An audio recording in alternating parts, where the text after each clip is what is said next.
बच्चों, आज की हमारी हिंदी सब्जेक्ट की वर्कशीट नंबर 2 पाठ लाख की चुड़िया पर बेसिक पठित गद्यांश। इससे पहले भी हमने वर्कशीट नंबर 1 में इसी पाठ से एक पठित गद्यांश किया था, जिसमें कि एक पैराग्राफ हमें दिया गया था और उस पर बेस्ड क्वेश्चन आंसर्स हमसे पूछे गए थे, क्वेश्चन आंसर्स। ठीक है, तो आज भी वैसे ही इस पाठ में हमें आगे एक पैराग्राफ दिया गया है। तो सबसे पहले हमें ये पैराग्राफ समझना होगा।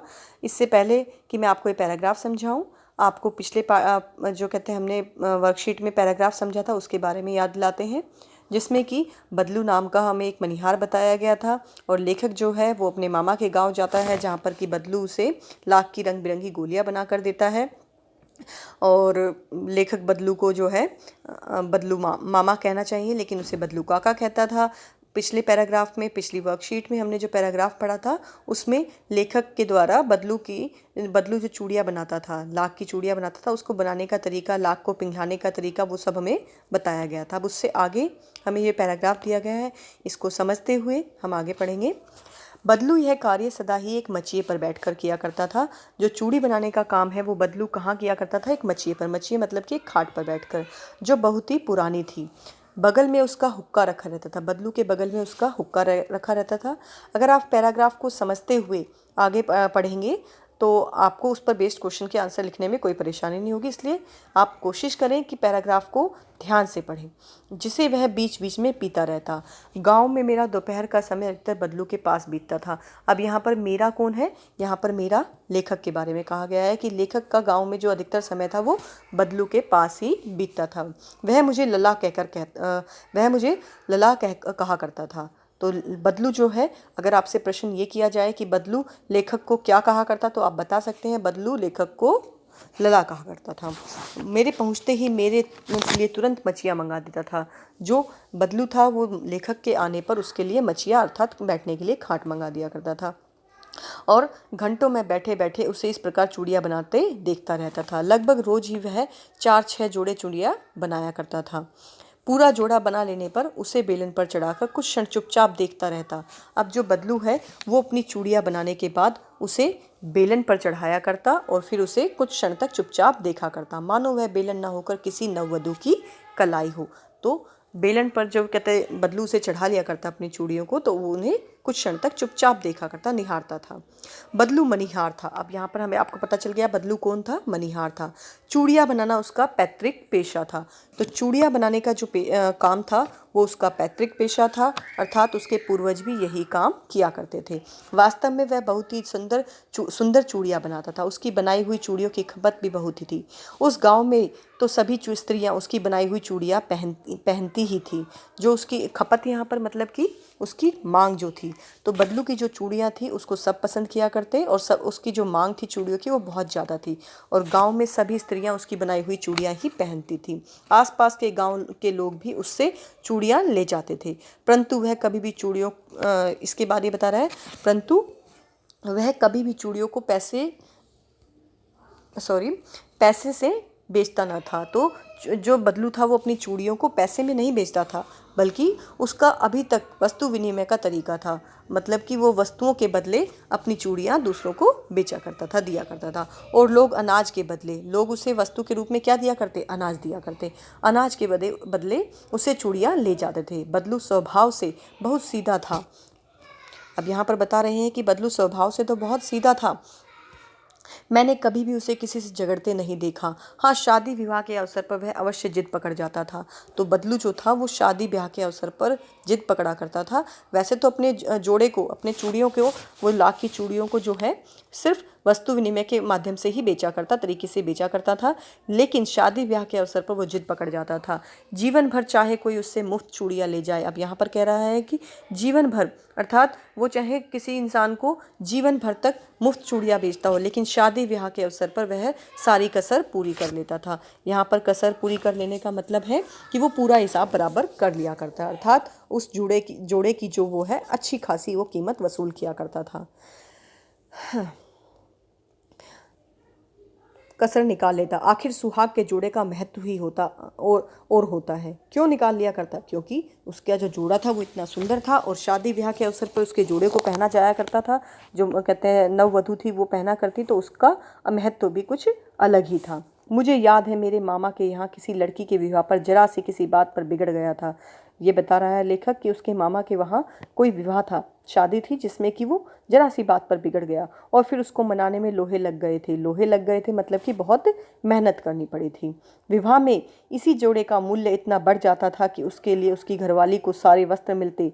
अब यहाँ पर बताया गया है कि जो बदलू था उसे, जो कि वस्तु विनिमय के माध्यम से अपने सामान वस्तुओं को अपने चूड़ियों को बेचा करता था, अब उसके बदले उसे क्या है, उसकी घरवाली को ढेर सारे वस्त्र मिलते, ढेरों अनाज मिलता, उसको अपने लिए पगड़ी मिलती और रुपये 100 मिलते, वो अलग। यदि संसार में बदलू को किसी बात से चिढ़ थी तो वह थी कांच की चूड़ियाँ। अब यहाँ पर बता रहा है बदलू को जो चिढ़ थी वो सिर्फ और सिर्फ कांच की चूड़ियों से थी। यदि किसी भी स्त्री के हाथों में उसे कांच की चूड़ियाँ दिख जाती तो वह अंदर ही अंदर कुढ़ उठता और कभी कभी तो 2-4 बातें भी सुना देता। यहाँ पर बता रहे हैं कि कुढ़ना मतलब होता है उसे दुख होता था, बुरा लगता था, वो दुखी हो जाता था कि जब वो किसी महिला के हाथ में गांव में लाख की चूड़ियों की बजाय कांच की चूड़ियाँ देखता तो उससे उसे बहुत ही दुख होता और बुरा लगता और वो 2-4 बातें भी उन्हें सुना देता था। अब इस पैराग्राफ को आई थिंक आपको सभी बच्चों को समझ में आ गया होगा। अब इस पर बेस्ड क्वेश्चंस को देखते हैं। सोच कर लिखिए कि आपने अपने मित्रों या भाई बहन से आप किस प्रकार वस्तु विनिमय करते हैं। आपको पता है, ऊपर आपने पढ़ा है, वस्तु विनिमय का मतलब था जहाँ पर कि बदलू जो है अपनी लाख की चूड़ियाँ देकर उसके बदले अनाज लेता था। ऐसे ही आप अपने जीवन में देखिए, आप अपने भाई बहन से किस प्रकार से वस्तु विनिमय विधि को फॉलो करते हैं, अपनाते हैं। तो आप बता सकते हैं कि मैं अपने भाई बहन से वस्तु विनिमय विधि के माध्यम से खिलौने के बदले खिलौने लेता और देता हूँ। अर्थात आप समझ रहे होंगे कि जैसे आप देखते हैं कि आपको कोई खिलौना पसंद है तो आप अपने भाई बहन को वो खिलौना देते हैं और उसके बदले उनसे उनकी पसंद का या अपनी पसंद का कोई दूसरा खिलौना ले लेते हैं। तो यहाँ पर क्या है, आप एक दूसरे से वस्तु के बदले वस्तु अर्थात खिलौने के बदले खिलौने को ले रहे हैं, तो ये एक वस्तु विनिमय विधि है। क्वेश्चन नंबर 2 है, बदलू गाँव की स्त्रियों के हाथ में कांच की चूड़ियाँ पहने देखकर गुस्सा क्यों होता था। तब इस क्यों की जगह हमें अपना आंसर फिट करना है कि बदलू गांव की स्त्रियों के हाथ में कांच की चूड़ियाँ पहने देखकर गुस्सा होता था, क्योंकि उसे सबसे पहली बात तो क्या है, उसे अपनी लाख की चूड़ियों से बहुत प्यार था और जब उसकी लाख की चूड़ियों को ना पसंद करके कोई कांच की चूड़ियाँ पहनता था तो उन्हें उससे बहुत चिढ़ होती थी। दूसरा, कांच की चूड़ियों की वजह से उसकी लाख की चूड़ियों की जो मांग है वो भी कम हो गई थी, इसीलिए वो उनको पहने देखकर उसे, जब महिलाओं को चूड़ियाँ पहने देखता कांच की तो उससे इस बात पर बहुत गुस्सा आता था। कहानी में दी आई किन पंक्तियों से पता चलता है कि बदलू को अपने काम से बहुत प्यार था। तो ऊपर आपने पढ़ा था, आपने ऊपर पढ़ा हुआ है कि जब वो अपनी चूड़ियों को बना लिया करता था तो उसके बाद बेलन पर चढ़ाकर कुछ क्षण चुपचाप देखता रहता, मानो वह बेलन ना होकर किसी नववधू की कलाई हो। तो पूरा जोड़ा बना लेने पर, तो आपने ये लाइन पढ़ी है कि यहाँ पर आपने पढ़ा,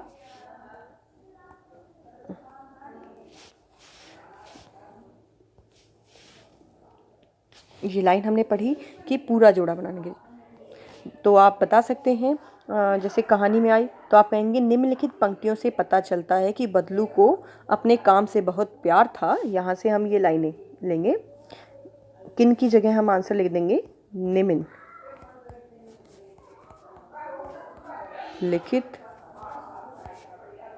पंक्तियों से पता चलता है कि बदलू को अपने काम से बहुत प्यार था। और फिर इन लाइनों को आप इस तरह से इन्वर्टेड कोमास में लिखकर अपना आंसर कंप्लीट करेंगे। अगर आपसे ये पूछा जाता है कि लाइनों की बजाय किन लाइनों आपको कैसे पता चलता है कि बदलू को अपने काम से बहुत प्यार था, तो आप फिर इसको एक्सप्लेन करेंगे। अभी आपको एज इट इज़ अपनी लाइनें लिखनी है। क्वेश्चन नंबर 4 है, कहानी में मुहावरों का प्रयोग हुआ है। तो कहानी में मुहावरे का प्रयोग हुआ है, जैसे लोहे लगना यानी बहुत मेहनत करना। गद्यांश में आए अन्य मुहावरों को खोजकर उनके भी अर्थ लिखिए।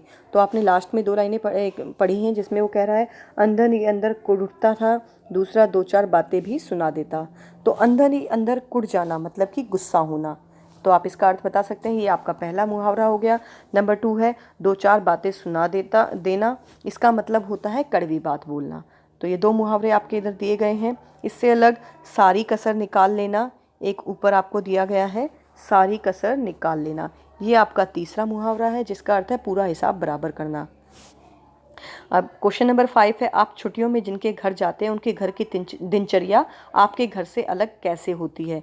तो दिनचर्या का मतलब होता है बेटा दिन के काम। तो जैसे कि आप अपने घर में सुबह उठते हैं, किस टाइम उठते हैं, कब खाना खाते हैं, सोते हैं, ये सब चीज़ें आप देखिए। और जब आप किसी रिश्तेदार के घर, बुआ मामा कहीं जाते हैं, तो वहाँ पर आप देखेंगे कि दिनचर्या किस प्रकार से अलग होती है। तो वो आपको खुद सोच कर लिखनी है कि आपकी दिनचर्या कैसे अलग होती है, उनके घर की दिनचर्या कैसे अलग है। उम्मीद करती हूँ आपको आज की वर्कशीट समझ में आ गई होगी।